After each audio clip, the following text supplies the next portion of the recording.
कोल्हापूर जिल्ह्याच्या डीपीटीसीची जिल्हा नियोजन समितीची बैठक आज या ठिकाणी पार पडली। या जिल्हा नियोजन समितीच्या बैठकीमध्ये आज एकूण अर्थसंकल्पीय तरतूद जी काही 696 कोटीची एकूण आहे त्या सगळ्याबद्दलचं नियोजन ठरवण्यात आलं। मागच्या एकूण सगळ्या कामकाजाबरोबर पुढच्या वर्षभरातल्या एकूण कामकाजासाठी आवश्यक असणाऱ्या निधीची तरतूद आणि त्याप्रमाणे प्रत्यक्ष झालेला खर्च याला सुद्धा मान्यता देण्यात आली।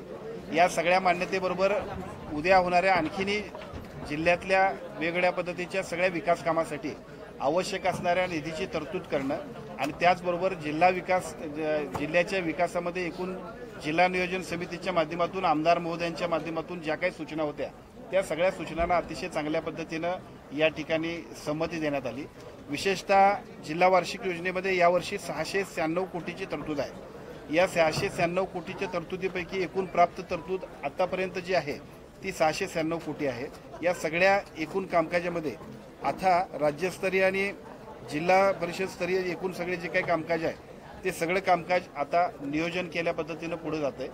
या सगळ्यांबरोबर एक विशेष योजना विशेषतः ज्या शाळा आहेत आपल्या कोल्हापूर जिल्ह्यातल्या सगळ्या शाळा ज्या आहेत त्या शाळांना साधारणतः 100 वर्ष 80 वर्ष 90 वर्ष पूर्ण झाले।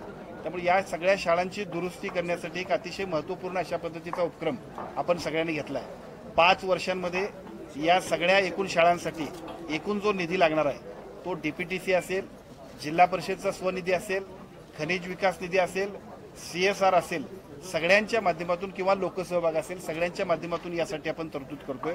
साधारणतः 679 कोटी रुपये यासाठी 5 वर्षांमध्ये लागणार आहेत।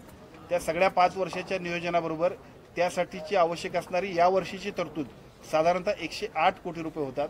आपण त्याच्यासाठी 80 कोटी रुपये 78-79 कोटी रुपये आपण डीपीटीसी मधून उपलब्ध करून दिलेत।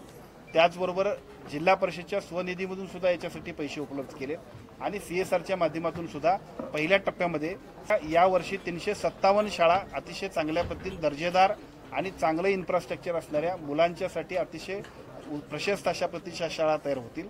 अशा पद्धतीचा एक अभिनव उपक्रम की जो राज्यभरामध्ये सुद्धा पहिल्यांदाच असा होतोय। कारण विशेषतः शाळांच्या दुरुस्तीसाठी अलीकडे निधी कमी मिळतोय। वेगवेगळ्या पद्धतीच्या सगळ्या फंड्सचा योग्य पद्धतीचा विनियोग करून आपण जे काही मॉडेल अनुकरतोय मला असं वाटतं की ते संपूर्ण राज्यामध्ये सुद्धा अत्यंत चांगल्या पद्धतीने पार पडेल।